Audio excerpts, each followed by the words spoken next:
بسم اللہ الرحمن الرحیم۔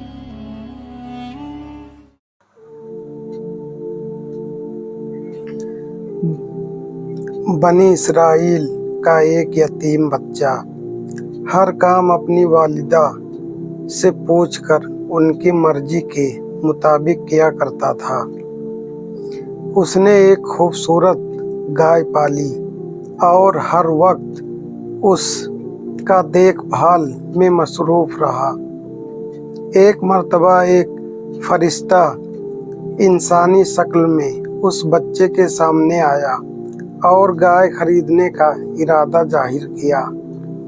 بچے نے قیمت پوچھی تو فرشتے نے بہت تھوڑی قیمت بتائی۔ جب بچے نے ماں کو اطلاع دی تو اس نے انکار کر دیا۔ فرشتہ ہر بار قیمت بڑھاتا رہا اور بچہ ہر بار اپنی ماں سے پوچھ کر جواب دیتا رہا۔ جب کئی بار ایسا ہوا تو بچے نے محسوس کیا کہ میری والدہ گائے بیچنے پر راضی نہیں ہے، لہٰذا اس نے فرشتے کو صاف انکار کر دیا کہ گائے کسی قیمت پر نہیں بیچی جا سکتی۔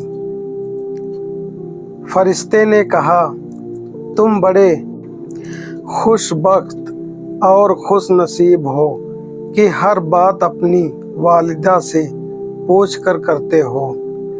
عن قریب تمہارے پاس کچھ لوگ اس گائے کو خریدنے کے لیے آئیں گے، تو تم اس گائے کی قیمت خوب لگانا۔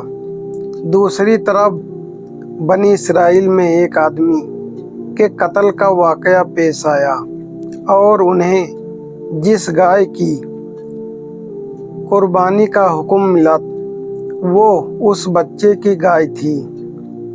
چنانچہ بنی اسرائیل کے لوگ جب اس بچے سے گائے خریدنے کے لیے آئے تو اس بچے نے کہا کہ اس گائے کی قیمت اس کے وزن کے برابر سونا ادا کرنے کے برابر ہے۔ بنی اسرائیل کے لوگوں نے اتنی بھاری قیمت ادا کر کے گائے خرید لی۔ تفسیر عزیز اور تفسیر معالم العرفان کی دروس القرآن میں لکھا ہے کہ اس بچے کو یہ دولت والدین کے ادب اور ان کی اطاعت کی وجہ سے ملی۔ تفسیر طبری میں بھی اسی طرح کا واقعہ منقول ہے۔ اس سے معلوم ہوا کہ والدین کی خدمت و ادب کا کچھ صلہ اس دنیا میں بھی دے دیا جاتا ہے۔ ایک نوجوان اپنے والدین کا بڑا ادب کرتا تھا اور ہر وقت ان کی خدمت میں مشغول رہتا تھا۔ جب والدین کافی عمر رسیدہ ہو گئی تو اس کے بھائیوں نے مشورہ کیا کہ کیوں نہ اپنی جائیداد کو والدہ کی زندگی میں ہی تقسیم کر لیا جائے تاکہ بعد میں کوئی جھگڑا نہ کھڑا ہو۔ اس نوجوان نے کہا کہ آپ جائیداد کو آپس میں تقسیم کر لیں اور اس کے بدلے مجھے اپنی والدین کی خدمت کا کام سپرد کر دیں۔ دوسرے بھائیوں نے خوشی سے یہ کام اس کے سپرد کر دیا۔ یہ نوجوان سارا دن محنت مزدوری کرتا، پھر گھر آ کر باقیہ وقت اپنے والدین کی خدمت اور بیوی بچوں کی دیکھ بھال میں گزارتا۔ وقت گزرتا رہا یہاں تک کہ اس کے والدین نے داعیِ اجل کو لبیک کہا۔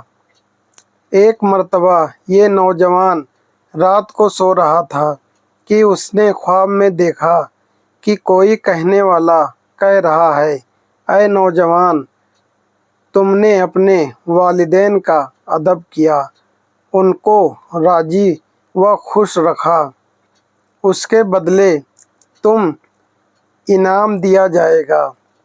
جاؤ، فلاں چٹان کے نیچے 1 دینار پڑا ہے، وہ اٹھا لو، اس میں تمہارے لیے برکت رکھ دی گئی ہے۔ یہ نوجوان صبح کے وقت بیدار ہوا تو اس نے چٹان کے نیچے جا کر دیکھا تو اسے 1 دینار پڑا ہوا مل گیا۔ اس نے دینار اٹھا لیا اور خوشی خوشی گھر کی طرف روانہ ہوا۔ راستے میں ایک مچھلی فروش کی دکان کے قریب گزرتے ہوئے اسے خیال آیا کہ اس دینار کے بدلے میں 1 بڑی مچھلی خرید لی جائے تاکہ بیوی بچے آج اس کے کباب بنا کر کھائیں۔ چنانچہ اس نے دینار کے بدلے 1 بڑی مچھلی خرید لی۔ جب گھر واپس آیا تو اس کی بیوی نے مچھلی کو پکانے کے لیے کاٹنا شروع کر دیا۔ پیٹ چیک کیا تو اس میں سے ایک قیمتی ہیرا نکلا۔ نوجوان اس ہیرے کو دیکھ کر خوشی سے پھولے نہ سمایا۔ جب بازار جا کر اس ہیرے کو بیچا تو اس کی اتنی قیمت ملی کہ اس کی ساری زندگی کا خرچہ پورا ہو گیا۔